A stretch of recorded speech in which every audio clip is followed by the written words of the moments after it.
that ice floats in water. We all take it for granted. We see it all the time. It's normal. You put ice cubes in your drink, they float. But that's mind-blowing. Think about it. Most solids get more dense when they turn into solids, but ice doesn't. The reason ice floats in water is simply because it's less dense than water. But why?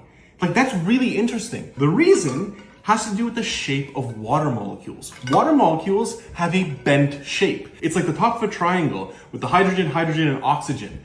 And when they're in liquid form, those bent shapes can kind of intermingle, right? And they can get closer together. But when they become solid, they actually form a crystalline structure where they have to sit in a particular orientation, which adds more space between the molecules. So the thing expands, the water expands when it freezes, but it's the same amount of mass in a bigger volume, and so that's less dense. But that's important because think about lakes in the winter. If the ice didn't float, then the lake would freeze from the bottom up and all the fish and all the life that lives in that lake would die.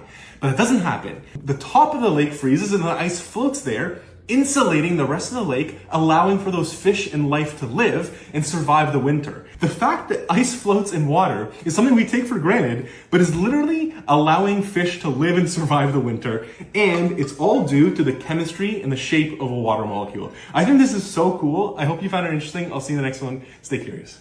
You don't realize